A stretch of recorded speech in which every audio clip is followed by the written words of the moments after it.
રોજ સવારે સાંભળો શ્રી નારાયણ કવચનો પાઠ. ઓમ નમો નારાયણ.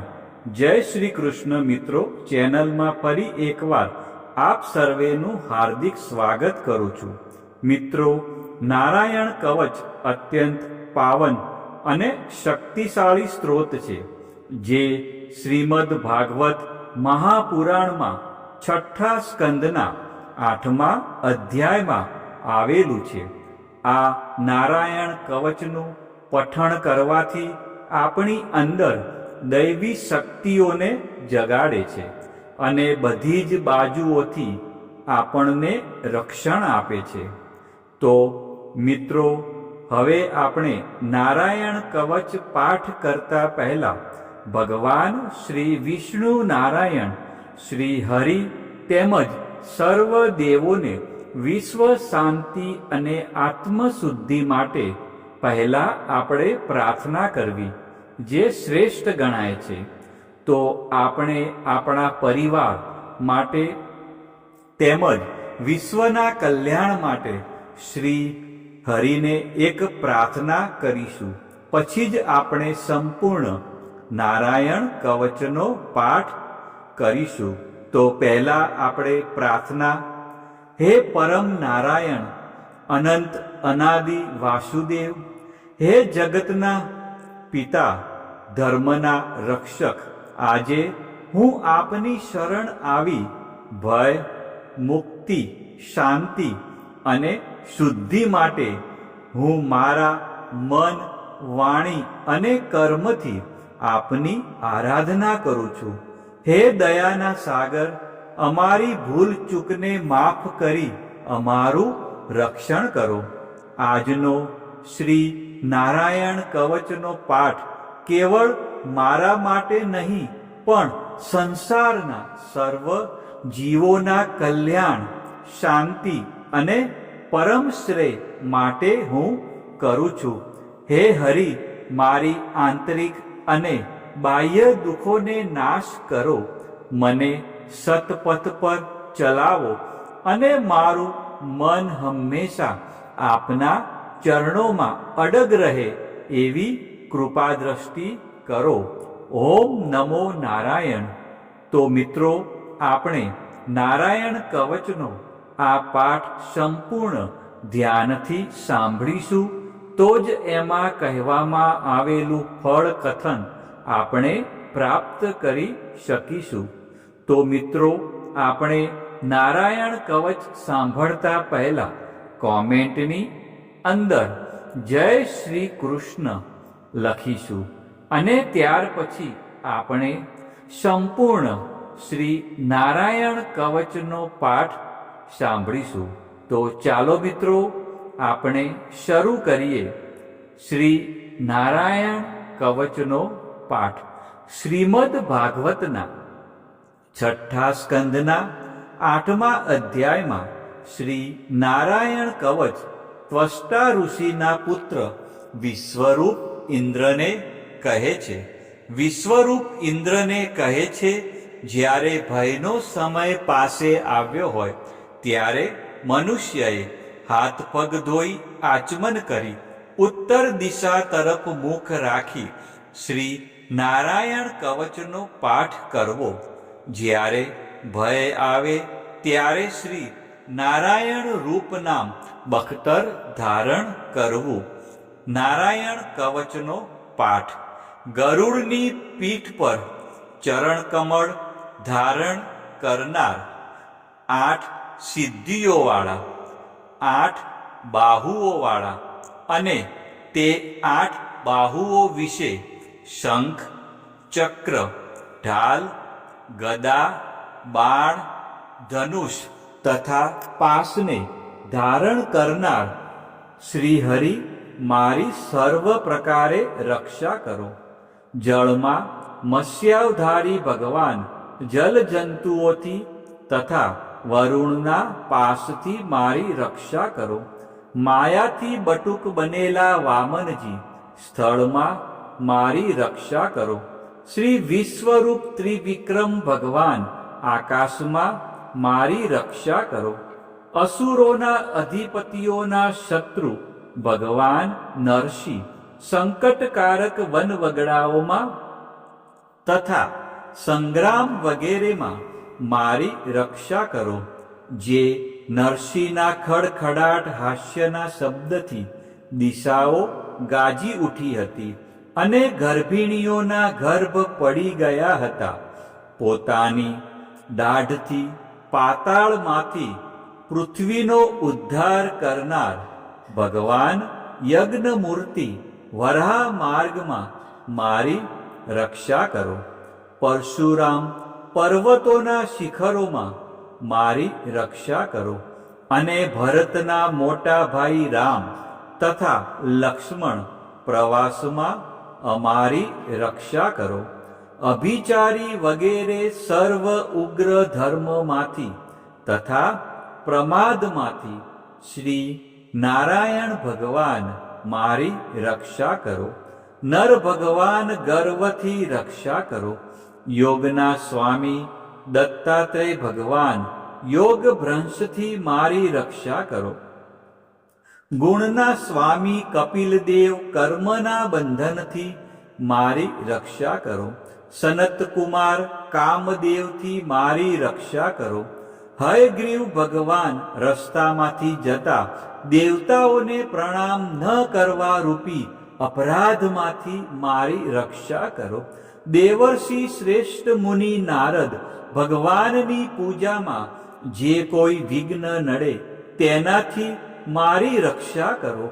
અને કુર્મ અવતાર શ્રી હરિ સર્વ પ્રકારના નરકમાંથી મારી રક્ષા કરો.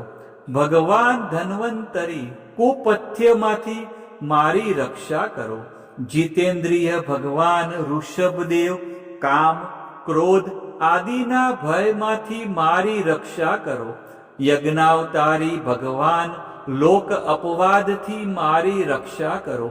બળભદ્ર મનુષ્ય તરફથી થનારા ઉપદ્રવોમાંથી મારી રક્ષા કરો. અને શેષનાગ ક્રોધાવેશ નામના સર્પગણોથી મારી રક્ષા કરો. ભગવાન વેદ વ્યાસ અજ્ઞાનથી મારી રક્ષા કરો. ભગવાન બુદ્ધ પ્રમાદવાળા પાખંડીઓના ટોળામાંથી મારી રક્ષા કરો. ધર્મની રક્ષા કરવા માટે અવતાર લેનાર ભગવાન કલ્કી કાળના મળરૂપ કળિયુગથી મારી રક્ષા કરો. હે કેશવ ભગવાન પ્રભાતમાં ગદાથી મારી રક્ષા કરો. વેણુધર ભગવાન ગોવિંદ આ સંકટ કાળમાં મારી રક્ષા કરો. ઉદાત્ત શક્તિ શ્રી નારાયણ ભગવાન પ્રાહન કાળમાં મારી રક્ષા કરો. અને ચક્રધારી ભગવાન વિષ્ણુ મધ્યાહન કાળમાં મારી રક્ષા કરો. મધુ દૈત્યને મારનાર ઉગ્ર ધનુર્ધારી ભગવાન વિષ્ણુ ત્રીજા પહોરમાં મારી રક્ષા કરો. બ્રહ્મા વિષ્ણુ અને રુદ્ર એ ત્રણ મૂર્તિવાળા ભગવાન માધવ સાયકાળમાં મારી રક્ષા કરો. ઇન્દ્રિયોના સ્વામી ઋષિકેશ ભગવાન પ્રદોષ કાળમાં મારી રક્ષા કરો. પદ્મનાભ ભગવાન કેવળ એક અર્ધ રાતથી પહેલા કાળમાં અને અર્ધ રાત્રે મારી રક્ષા કરો.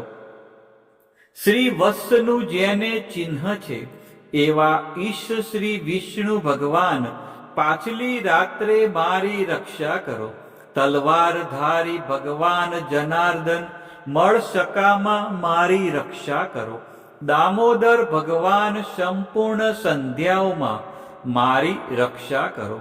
કાળમૂર્તિ ભગવાન વિશ્વેશ્વર સૂર્યોદય પહેલાના કાળમાં મારી રક્ષા કરો.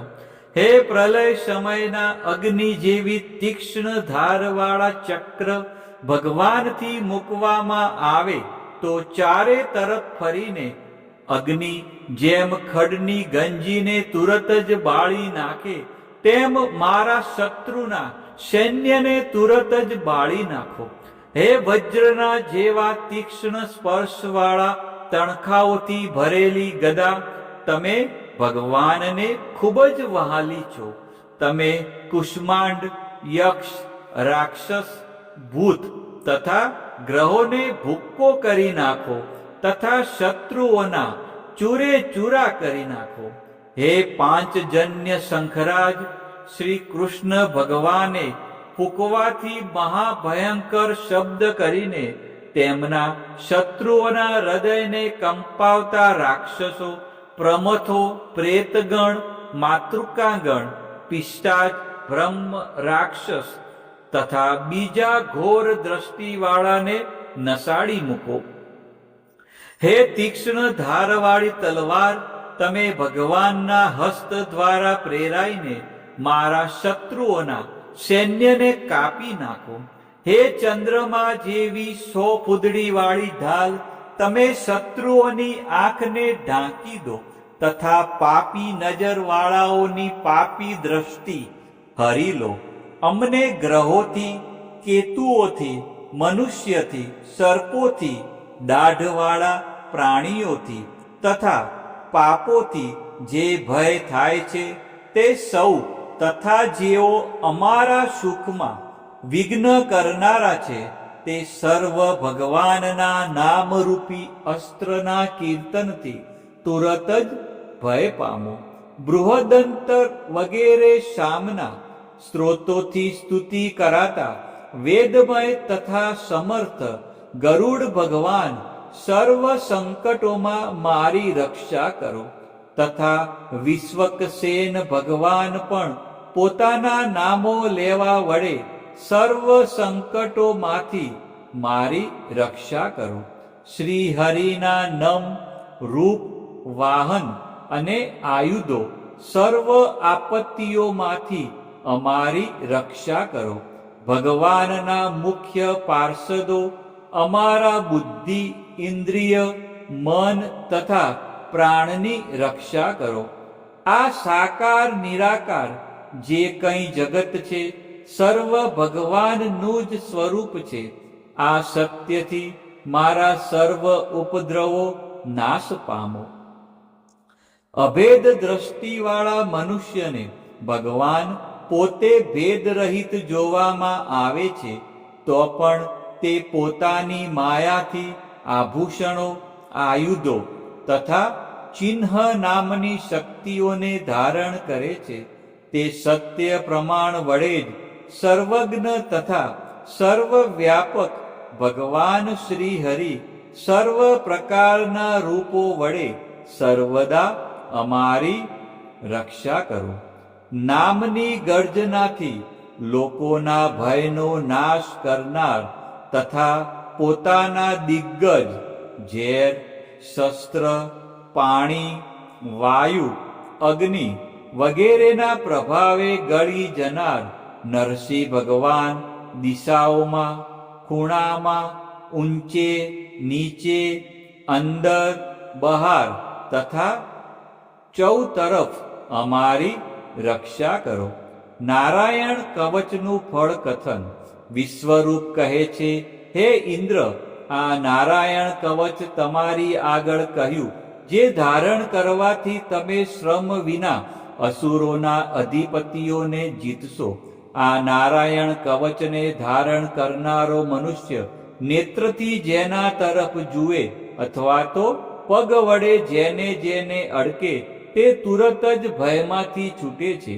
આ કવચ ભણનાર પુરુષને કોઈ દિવસ રાજાઓ તરફથી, ચોર તરફથી, ગ્રહો થકી, વ્યાઘ્ર આદિ તરફથી તથા બીજા કોઈ તરફથી ભય રહેતો નથી.